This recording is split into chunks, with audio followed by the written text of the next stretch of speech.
Welcome to the Battlefield Training Simulation, Commander. This scenario will help you get familiar with the basics of our command and control system. To get started, let's go over some basic camera controls for navigating the battlefield.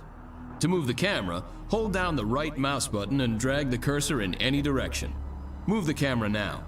Excellent. Objective complete.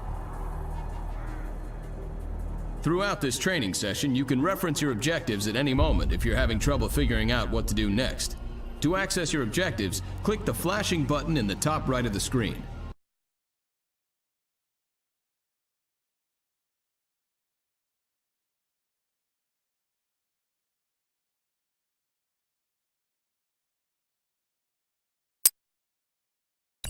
Next, we'll work on commanding units. We've granted you 2 squads of zone troopers.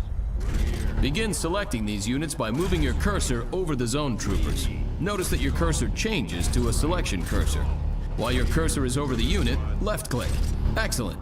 1 squad of zone troopers is now selected.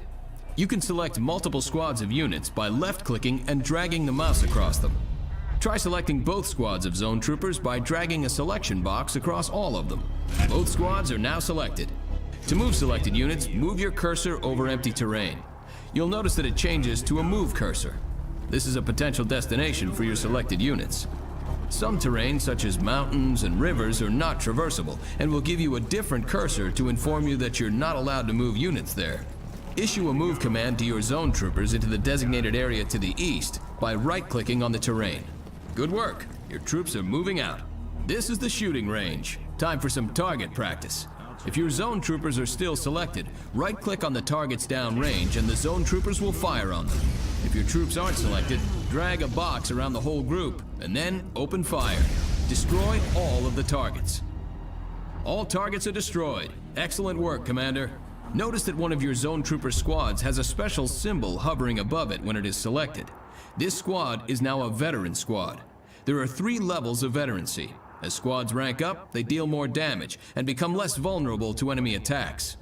Now move your zone troopers over to this damaged building. Order your men to destroy the structure.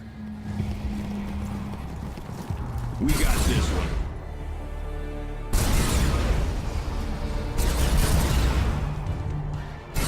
Notice it took your men significantly longer to destroy the structure than the targets at the range. Zone troopers are very effective against infantry and light vehicles, but are not very efficient at destroying structures. In turn, certain tanks and heavy artillery may tear through structures, but may not be the most effective weapons against infantry. You'll need to pick the right unit for the enemy you're facing. Troop composition is an important part of commanding an army. What do you need? Many units have special abilities. The zone troopers, for example, can use jump jets to boost themselves over obstacles and across rivers. Order your zone troopers to jump jet across this trench by selecting your zone trooper squads and left-clicking on the jump jets icon in the lower part of the unit portrait. You'll find it in the bottom right of your screen. Then left-click on a section of open terrain on the other side of the trench. Good work! Many units have special abilities and upgrades that you can use to great effect on the battlefield. Objective complete. Commander, you've been issued a Mobile Construction Vehicle, or MCV. This vehicle is the foundation for a new base and will allow you to build new structures. Yeah, we're ready. In the field, you'll be moving your MCV to a suitable area for base construction. Look for flat terrain. We've designated an area for you in this training simulation. Move your MCV to the designated area to begin base construction. Go. Note that this large vehicle is defenseless and moves slowly, but it's heavily armored. You'll need to unpack the MCV before you can build a base. To do so, select your MCV and left-click on its Unpack ability, again found at the lower right attached to the unit portrait.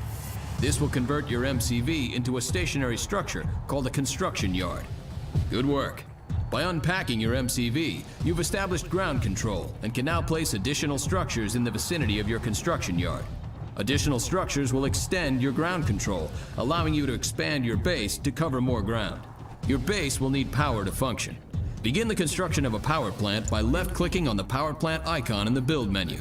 Good. Notice how your remaining credits decrease while the power plant is building. Each structure has a cost and build time associated with it. To find out how much a building costs and how long it'll take to build, move your mouse cursor over the building's icon in the build menu. The building is now ready. Note that the power plant button is highlighted. indicating that it's ready to be placed in the world. Left-click the power plant build button and move your cursor onto the terrain. The cursor will switch to a power plant icon and may be placed within the construction yard's build radius. Left-click to place the structure. If the power plant icon turns red, you're either trying to build the power plant outside of your construction yard's ground control radius, or you're trying to build it on impassable terrain. Good. Now your base has power. Notice the power meter on the right side of your screen. Each structure you build needs power to work properly. If your base runs low on power, some buildings will stop working and others will work inefficiently. Buildings that stop working turn black. Now it's time to build a refinery so you can harvest Tiberium. Tiberium is an extremely valuable resource that can be refined and used to fund your operations. Build a refinery by clicking on the refinery icon. When it's ready, place your refinery in the same way you did your power plant.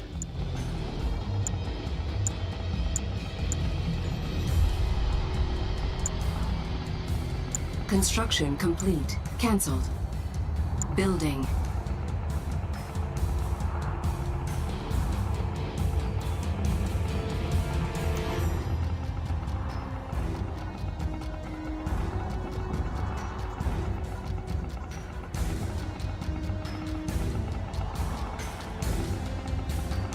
Construction complete.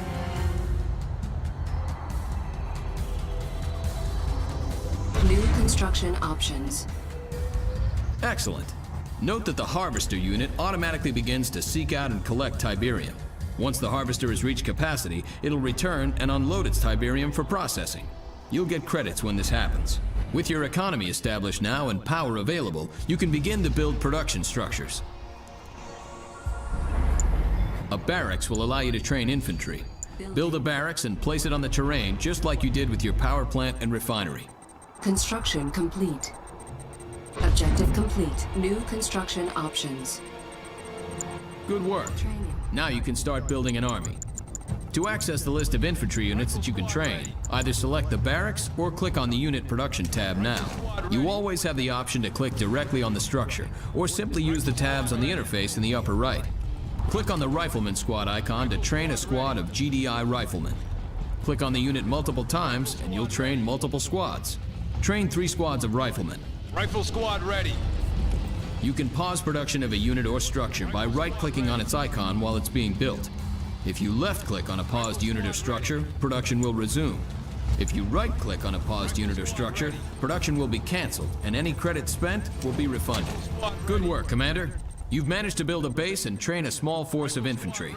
Now you'll fight a mock battle against another commander. He will command the red team and you will command the blue team. Objective complete. Rifle squad ready. The red team may attack at any moment. Before they do, garrison your riflemen inside this abandoned building. To garrison the building, select your squads and right-click on the abandoned building to send them in. Your units are now taking advantage of cover inside the building. While garrisoned, your troops can still fire out, but are protected from enemy fire. Note that if the structure becomes severely damaged, your troops will be ejected. Training. Here comes the red team. Enemy unit sighted. Rifle squad ready. That's right. Rifle squad ready. You've successfully defeated the red team's strike force. To clear the garrison building, select the building and click on the Evacuate All button. Objective complete. Now it's time to build some more forces. When you feel you're ready, move your forces out into the field, find the red team's base, and destroy it.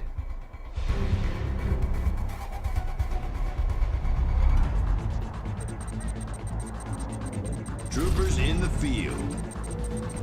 Moving. Time to go.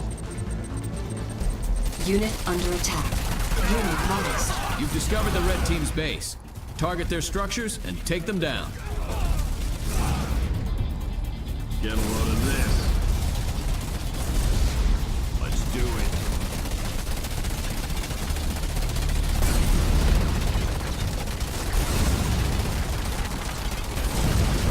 Have at it. Objective complete. Great job, Commander. You've learned all the basics you'll need to lead GDI forces into battle. You might try starting with the GDI campaign next, as it reinforces and builds upon the lessons you've learned in this training session.